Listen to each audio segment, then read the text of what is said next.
Yapılan soykırımların, toplu katliamların anılması, toplumun hafızasında canlı tutulması Kur'an'ı bir vazifedir. Bizler Müslümanlar olarak bu şuur ve bilinçte olmalıyız. Dünya Müslümanların meselelerine duyarlı olmak, onların dertleriyle dertlenmek sorumluluklarımızdan biridir. Müslümanlar olarak bizler dünyanın dört bir yanındaki mazlum, mustazaf kardeşlerimizin feryatlarına, yakarışlarına gözümüzü kapayamayız. Kulağımızı tıkayamayız. Şunu unutmamak gerekir ki, dünya kendi sınır çerçevemizden, ülkemizde, bölgemizden, şehrimizden, evimizden ve sokağımızdan ibaret değildir. Müslümanlar olarak sorumluluğumuzun icap ettiği kadarıyla da olsa, dünya gündemden haberdar olmalı, meselelere göz gezdirmeli, kulak kabartmalıyız.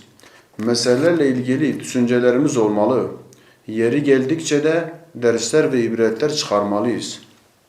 Bugün dünyanın dört bir tarafındaki Müslümanlara her türlü haksızlıklara, hukuksuzluklara, adaletsizliklere uğradıklarını şahit oluyoruz.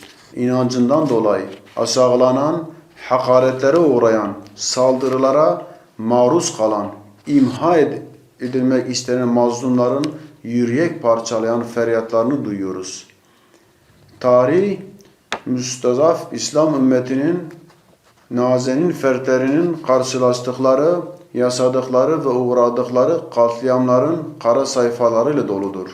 Filistin, Afganistan, Çeçenistan, Bosna, Sudan, Irak, Keşmir, Suriye, Cezayir, Tunus, Libya, Lübnan, Mısır, Doğu Türkistan, Yemen, Arakan ve daha sayamadığımız, belki de bugün burada değinmeye zamanımızın kifayet etmeyeceği pek çok İslam coğrafyası.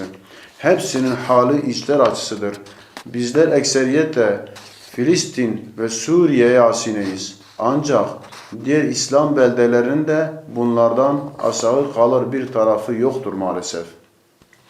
16-24 tarihleri arasında düzenlenen Mustazaflar Haftası'nı bu anlamda önemli buluyoruz. Bu etkinliklerin amacı yakın zamanımızda yaşanmış ve geçmiş zamanın unutulmuş acılarını mustazafların gündemine taşımaktır.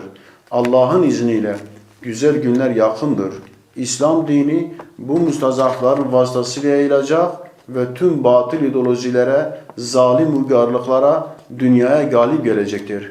Kur'an, mustazafların gaflet uykusuna uyandıkları, kendi güçlerinin ve müstekbirlerin zayıflığının bilincine vardıkları bir günü müjdelemektedir.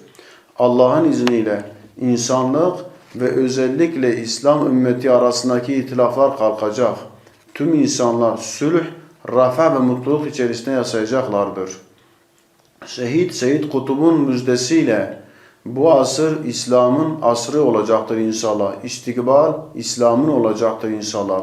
Birçok büyük alim İslam baharını müjdelemişlerdir. Üstad Bediüzzaman Hazretleri bunlardan biridir.